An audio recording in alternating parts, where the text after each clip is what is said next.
mukhang, based on what you're saying, mukhang naniniwala kayo. But if not, is there anything na nagda-doubt po kayo? Anything na sinabi po ni Madriaga kahapon na nag-doubt kayo?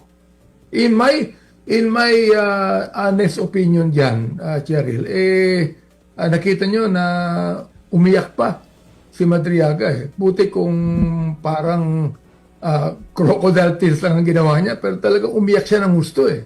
Anong ibig sabihin nung pag-iyak niya, no? Pinagmamasdan ko yung kanyang yung kanyang emotional upheaval niya. Anong ibig sabihin nun? Kaya sabi ko, kung itong si Madriaga, puro kasinungalingan ang sinasabi niya sa kanyang supplemental affidavit, samantalang that was taken under oath, no, at hindi nagbago eh. Naging para bang iniisip ko, naging consistent din ang kanyang testimony. Paano mo kayo pabubulaanan yan? Oo. Ngayon, pangalawa, sinuggest ko pa nga sa aming chairman na imbitahan natin itong mga taon to. Si Nolasco, sila Chica, Gina Acosta, imbitahan natin yung mga yan. Oo. Para malaman natin talagang totoo na kilala ba nila itong si Madriaga. Ngayon, yun lang sa akin, no? Kaya sinabi ko, itong affidavit na ito, maaari maging smoking gun to eh. Sapagkat look, pag inipitan namin yung mga taong binanggit niya, at sinabi nila na totoong nangyari yan, sinabi nila, no? Of course, sasabihin nila na hindi totoo yan. Pero, for example lang, talagang naipit sila at sinabi ng totoo yan, paano pabubulaan ng Vice President yan?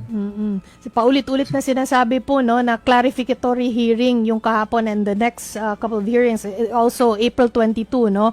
Ano yung na-clarify po para sa inyo? Anong mga main points na na-clarify po talaga?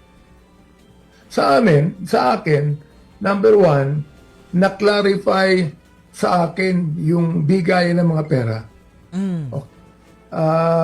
Na-clarify sa akin yung pagbigay ng 25 million sa kanya, na nakabili siya ng mga motorsiklo, sapagkat sinabi niya, natatago ko pa ang mga dokumento. Natatago ko ang mga ORCR niyan. Na-clarify din sa akin yung mga bangko, sapagkat nag-take siya ng oath na wini-waive niya ang bank secrecy. So, ibig sabihin nun, talagang i-open ng AMLAC yan, mga bangkong yan. O, then, na-clarify sa akin yun. Yeah. Na-clarify din sa akin, Cheryl, yung... Chiki po, sorry. Na-clarify din po sa akin yung sinabi ng COA na dinenay nila ang appeal. Vice President. Yung binababalik. Sapagkat ibinabalita sa social media na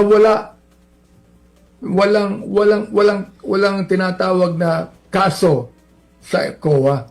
Pero nakita namin sa COA na talagang in-affirm nila ang perang nagastos. In fact, hindi lang 73 million kundi 375 million. Oo. Although, syempre, may appeal pa. Pero yung appeal na gagawin ng Vice President would be in the Supreme Court.